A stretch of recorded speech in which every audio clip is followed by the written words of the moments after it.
Hoy tenemos que interrumpir el ciclo normal de nuestros encuentros para abrir un espacio en nombre de Ana Estrada. El domingo pasado, 22 de abril del 2024, Ana Estrada dejó de existir. Su deceso no ha sido producto de un hecho violento, de un capricho o de un accidente, sino de una larga pelea por la confirmación de su derecho a dejar esta tierra en condiciones dignas. Ana Estrada ganó una declaración judicial que confirma ese derecho por sentencias del 22 de febrero del 21 y del 14 y 27 de julio del 2022. No fue una pelea sencilla. El derecho a morir en condiciones dignas no ha estado reconocido entre nosotros hasta estas primeras decisiones. No está en el texto literal de la Constitución, no está en las leyes que más bien tenían como obstáculo, han tenido registrado como obstáculo la sanción al llamado homicidio piadoso, regla establecida en el Código Penal que sanciona como un delito atenuado causar la muerte de otro por una sensación, por un sentimiento de piedad, sin hacer ninguna diferenciación, ninguna, entre las razones que pueden producir ese tipo de auxilio. Hasta antes del caso de Ana Estrada,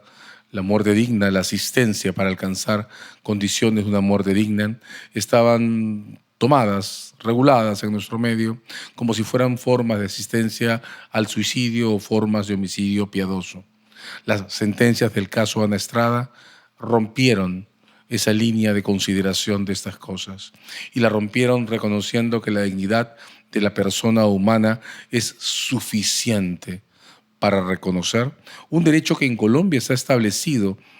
en textos legales, en las sentencias judiciales desde el año 2007, aunque ha tenido aplicaciones prácticas, regulaciones precisas, solo desde el año 2014.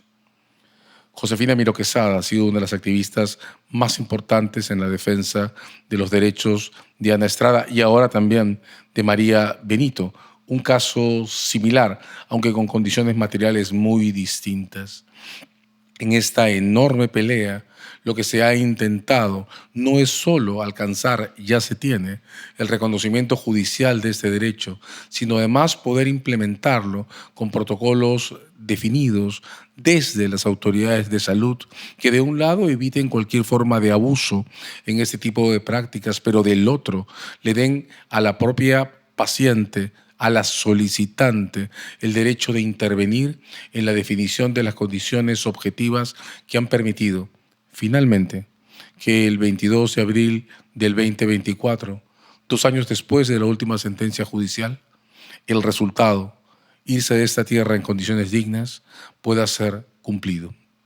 En el camino, muchas cosas sobre las cuales es preciso reflexionar. La primera actitud de la Procuraduría del Ministerio de Salud oponiéndose a la demanda, intentando por el silencio que la Constitución y las leyes han tenido a este respecto, que se fuerce a Ana Estrada a mantenerse en las condiciones en que estaba. Una enfermedad degenerativa sin curación posible, una debilitación progresiva de su masa muscular,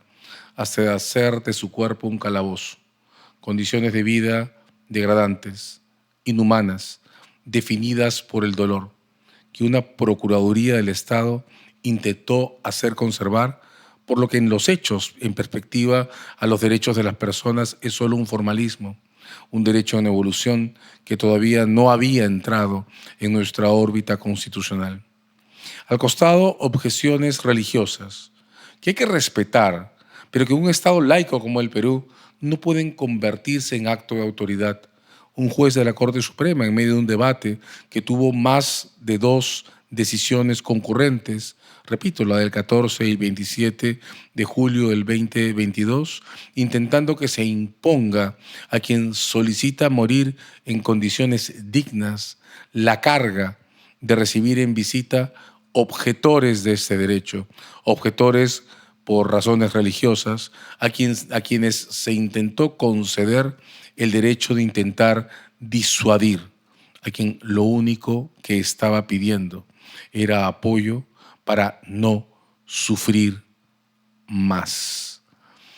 El tercer gran capítulo que ha mostrado esta historia y que no debe pasar por alto ha sido la propia actitud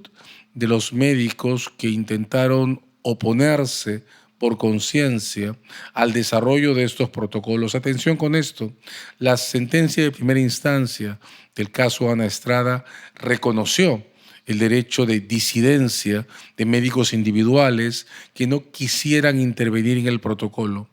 Lo que no avanzó fue en la imposibilidad de tolerar que las decisiones individuales de disidencia constituyan una forma de bloqueo a lo que ahora es el ejercicio de un derecho constitucional derivado de la dignidad de la persona humana. Incluso en su día, la partida de Ana Estrada nos pone frente a lo que representan el ejercicio y la lucha por la afirmación de derechos civiles que no encuentran en este momento un espacio de representación ni de reivindicación en el Congreso de la República. En la historia del Estado contemporáneo, peleas como la que Ana Estrada libró a pulso, con el apoyo de la Defensoría del Pueblo, la anterior, y con el apoyo de, insisto en decirlo, Josefina Miró Quesada, habrían desembocado en una acción positiva de promoción de cambio de leyes en el Parlamento de la República. El caso de Ana Estrada no encontró jamás eco en el Congreso. El caso de Ana Estrada ha puesto ante nosotros en evidencia cuán imprescindible es mantener espacios abiertos en la judicatura para poder afirmar derechos ciudadanos ahí, afirmarlos ante los tribunales cuando el Congreso ha dejado de ser un espacio para hacerlo. ¿Qué habría pasado si el Constitucional prohibía, por ejemplo, al judicial pronunciarse sobre un caso de esta naturaleza?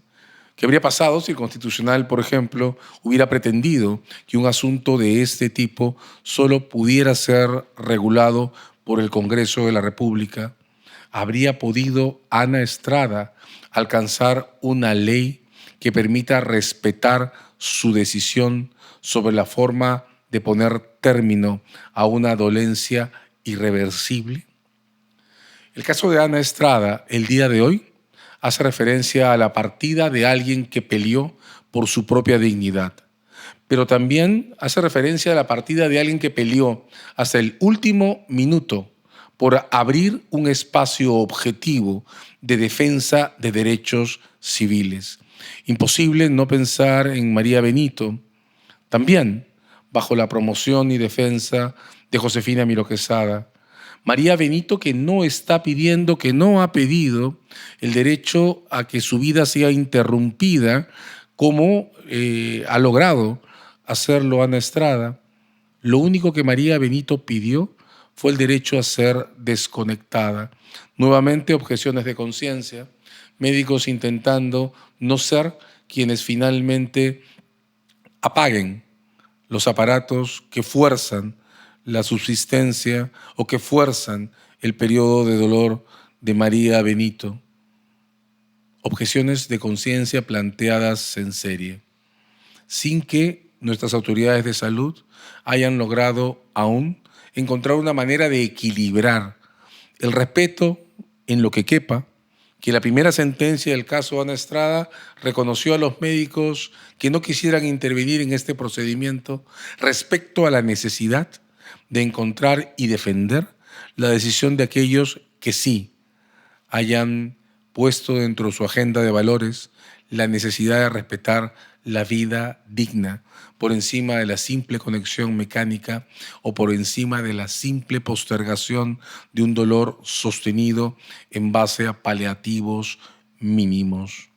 El caso de Ana Estrada es de varias maneras el primero en una serie que encuentra, insisto, en los tribunales de justicia lo que el Congreso no nos está concediendo. Hace muy poco, un juez ha declarado, por ejemplo, que el río Marañón es titular de derechos que justifican su protección, Y sobre la base de esa sentencia hay una serie de movimientos reivindicativos de defensa de la naturaleza y del flujo del agua,